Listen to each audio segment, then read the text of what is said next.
Kobe Bryant put winning over everything. He was an asshole, a hopeless romantic, and an obsessive maniac. But how good was he actually?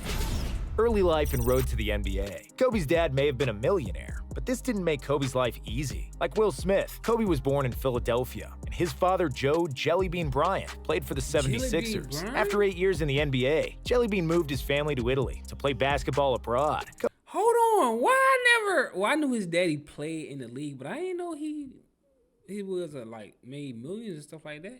Kobe was just 6 years old, and he didn't speak a lick of Italian. Switching schools every time his father changed teams didn't help. And the cherry on top, he was the only black kid at all of them. This shaped Kobe as a person and a player. Struggling to fit in, he always gravitated towards basketball. He learned to play in isolation for hours. Basketball became his safe space, and where he could prove himself against the kids who didn't accept him. When he wasn't playing, he watched NBA games on VHS and dreamt of becoming an NBA player. When Kobe was 13, Bryant's family returned to Philadelphia. Once again, he was alienated because he didn't know American slang. He would silence those who teased him on the basketball court. Bryant was obsessive about the game from a very early age and worked on his basketball skills tirelessly. As an upperclassman, he played all 5 positions for Lower Merion High School and averaged 31 points, 11 rebounds, 6 assists, and 4 blocks. Senior year, he led Lower Merion to their first state championship in 53 years and was named Naismith High School Player of the Year and a McDonald's All-American.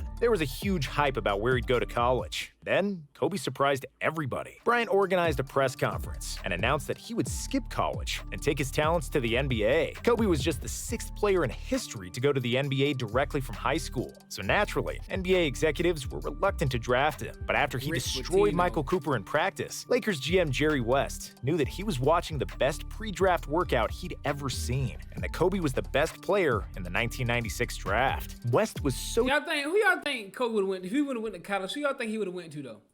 Determined to draft Kobe that he finessed the Charlotte Hornets into drafting Bryant and trading him to LA for Vlade Divac. Brash youngster. I'm Kobe Bryant, and I'm not going to get Vlade Divac. See, North Carolina, bro, y'all gotta do better, bro. We gotta do better as a state. Vlade Divac punked by anybody. That was the first thing Kobe said at his first training camp practice. He let the other Lakers know he's no ordinary rookie. Even as a skinny young kid, Kobe was fearless from the get-go, relentless in every practice and every game. Kobe entered the 1997 Slam Dunk Contest and won. His teammates lovingly called him Showboat, but it wasn't all good. In his first playoff series, Bryant famously shot 4 air balls in overtime against Utah. By his second season, he was already averaging 15 points per game. He even became the youngest all-star starter in NBA history, but didn't start on his own team. His most memorable moments from '98 were playing against Black Jesus. MJ was impressed by Kobe on how he would unapologetically ask for advice and wasn't starstruck by Jordan. Kobe went on to finish second in the 6th Man of the Year voting, but come playoffs, the Lakers would repeat history and lose to Utah. In 1999, Kobe finally became a permanent starter and averaged 20 points per game, though this wouldn't stop the Lakers from getting swept in the playoffs. The Lake Show knew something had to change, so they appointed Phil Jackson as the new head coach. Laker Dynasty. In 1998, Shaq and Kobe had their first fight, and O'Neal nearly decapitated Bryant. However, Phil Jackson was called the Zen Master for a reason. He challenged O'Neal to get into the best shape of his life, and Shaq dominated like never before. Kobe was an all-star, averaging 22, 6, and 5, and the Lakers were firing on all cylinders. They went on to win 67 games in the regular season, which was the 5th best result in NBA history. Shaq won the MVP trophy. Kobe was named to the All-NBA second team, and was the youngest player ever to be selected in the All-Defense first team. But once again, playoffs were no cakewalk for the Lakers. It was the 4th quarter of Game 7 in the Western Finals, and the Lakers were losing by 15 against Portland. Everyone thought it was the end for the Lakers, until Kobe and Shaq powered one of the best comebacks in NBA history. Bryant was phenomenal in the clutch. His crossover on Scottie Pippen and the alley-oop to Shaq clinched the game and the series. But their work wasn't finished. They still had the finals against the Pacers, and in Game 2, it happened. Jalen Rose had deliberately put his feet under Kobe in Game 2 and twisted his ankle. Bryant was forced to miss Game 3, and Indiana comfortably won that game. What the Pacers didn't realize is Kobe is one resilient SOB. He returned in Game 4 with a vengeance. When Shaq got ejected, Kobe put the team on his shoulders and carried them to a win. The Lakers would break the Pacers in 6 into prime Kobe games, and Kobe jumped in Shaq's arms to celebrate their first ever title together. However, things never stayed good for long between Shaq and Kobe. After After the first title, Shaq was content. So content, he spent his summer eating burgers and drinking pina coladas. Kobe, on the other hand, spent the summer in the gym. So when he had seen Shaq in the preseason out of shape, Kobe lost his mind, and their feud started again. But Shaq's laziness gave Kobe more opportunities to dominate. Bryant averaged a career-high 28.5 points per game. And thankfully, once the playoffs came, Shaq was the athletic beast he was the year before, and the Lakers were unstoppable. They swept all 3 series in the Western Conference. Who would stop them from doing the same in the final? Kobe and Shaq, bro. I gotta do a video just off of them alone, bro. But Kobe and Shaq in their prime at the same time, that's crazy. Kobe averaging 28, isn't it, bro? Well, he was small, but he was a problem. His name was Allen Iverson. AI mercilessly dropped 48 in the Staples Center, stepped over Tyronn Lue, and won Game 1 for the Sixers. But Shaq and Kobe took AI's disrespect personally, and they couldn't let that slide. The Lakers came back and won the next 4 games to clinch their 2nd consecutive title. Their 15-1 playoff run was the best in history, until 2017, when the Warriors went 16-1. In 2002, Kobe led the Lakers in assists, and he averaged 25 per game. Mamba made the first All-NBA team for the first time in his career, plus the first team All-Defense. He also won the All-Star Game MVP, and the Lakers continued to dominate the opposition until they reached the conference finals in the Sacramento Kings. The Kings were the best team throughout the season, and Chris Webber was playing at the MVP level. The Kings took a 3-2 lead in the series, and to be honest, they would have probably won Game 6 too, had it not been for one of the worst refereeing jobs in NBA history. The refs stole that win for the Lakers, but LA won Game 7 fair and square. In the finals, they quickly dismantled the Nets in 4 games. Shaq was the finals MVP for the 3rd time in a row, and Kobe became the youngest player ever with 3 championships. Youngest player ever with 3 of them things. Stop playing with that boy. Was like 22 with 3 After chips. 2002, Kobe was one of the best offensive players in the game. He knew when to shoot and when to pass. The problem was, sometimes he didn't want to pass. Kobe, being one of the best perimeter defenders in the NBA, always guarded the best opposing guard in the clutch. He understood the game tactically. He had all the moves and counter moves. In 2003, he dropped 55 on Jordan. He averaged over 32 points in the playoffs, but the Spurs were too strong that year. The only thing that Kobe had not fully mastered was emotional intelligence and being a leader. In 2004, his beef with Shaq became unbearable. Both Shaq and Kobe acted childishly, but Kobe did Shaq dirty after discussing Shaq's marriage with the media. Ironic, because he was also going through a court case in Colorado, which proved his own infidelity. Craziest part, he said, what? That proved his own infidelity, bruh. Fuck that white who said Kobe. Man, I hate, that's why, bruh. Nah, I ain't gonna talk about it. At the same time as his trial, Kobe was playing in the playoffs. It takes a cold-blooded individual to be facing a lengthy jail sentence and still go out to perform as well as he did. The Lakers added Karl Malone and Gary Payton, so everybody thought they would be crowned champions again. But Kobe beefed with both Shaq and Malone. The lack of chemistry showed its ugly head when it was most important. Kobe was forcing things in the finals against the Pistons. He took by far the most shots on the team. Nah, stop, bro. You gotta stop trying to act like Kobe was the reason that shit was going downhill. You gotta stop that, bro. Nah, stop. I'm calling you out, bro. Stop. Despite hitting only 38% from the field and 17% for 3, and the Lakers lost in 5 games. Something had to change, so Shaq was traded to Miami, and Kobe had the chance to prove that he could win without him.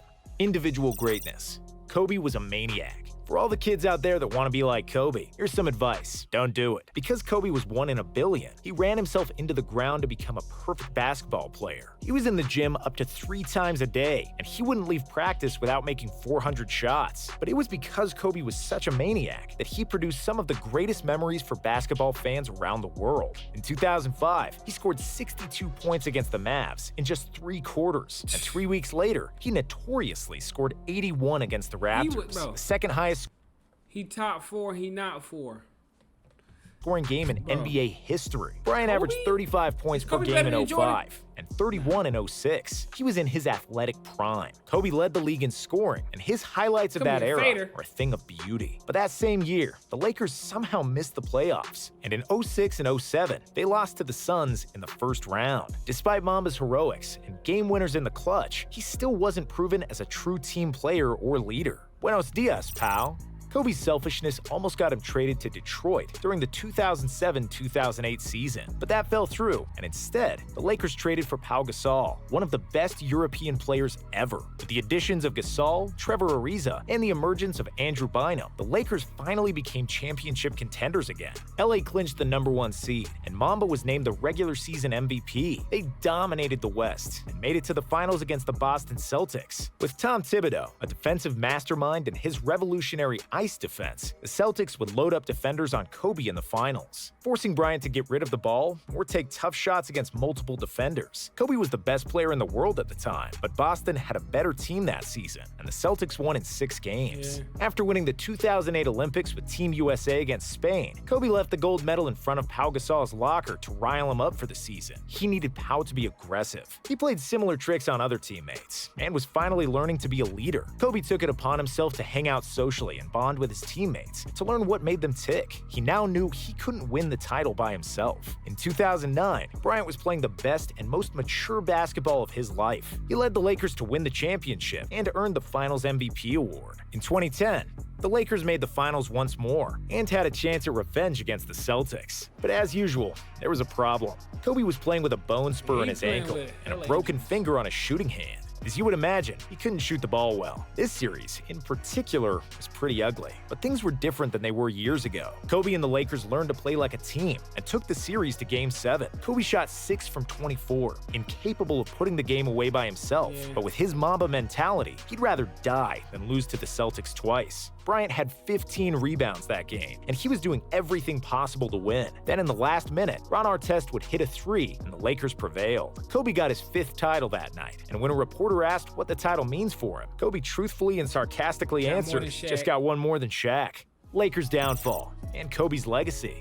In 2011 and 2012, Kobe was still his usual self, scoring and trying to win the title at any cost. But the Lakers were once again struggling. So in 2013, they traded for Dwight Howard, and Howard was a terrible fit. It was obvious that Kobe's athleticism was slowly fading. Then, as if things weren't already bad enough, it happened. Kobe snapped his Achilles, the most devastating injury in basketball. Kobe made his 2 free throws and walked himself off the court like a boss. Frustrated, he cried in the locker room, but he was still determined to come back stronger. Thing is, even with the Mamba mentality, after the Achilles came the knee injury. After the knee, it was the shoulder. Kobe was getting older, and in 2016, it was obvious that he couldn't do it anymore. Everything was hurting. That's when Kobe wrote Dear Basketball, his love letter to the sport. It was the best retirement announcement in the history of sports. He opened a door into his beautiful and deep personality, which only a few people knew existed. Kobe had finally let his guard down for the first time in his life. He was no longer an asshole. He was kind. He was jovial. He was giving. The whole NBA gave him a retirement tour and honored his legacy to the game of basketball. Bryant sucked for the majority of that season. I think he dunked the ball maybe once that year. But in the final game of his career, against an opponent who was fighting for a playoff spot, Kobe played one of the best games of his career. This mother effer dropped 60. He literally made every shot in the clutch, with almost no lift in his legs. And just like Jordan inspired him, he became an inspiration to millions of kids around the world who would all yell Kobe while throwing their homework in the trash. Kobe! Man, shout out to Kobe, man. Shout out to Kobe, man. Like I said, we all got Kobe ranked in the top players of all time, bro. I got him top 4, he not 4. You know what I'm saying? So let me know in the comments where y'all got him, bro. In that Colorado bit, why you had to try to ruin my boy image, bro? You know you lied. You gave away the cool, man. Like, don't lie on my boy. But look, man, we back at it again. Like, comment, subscribe. I want to see more videos like this, man. Kobe, Jordan, Vince Carter, a lot. Let me know in the comments, and I got y'all. Okay.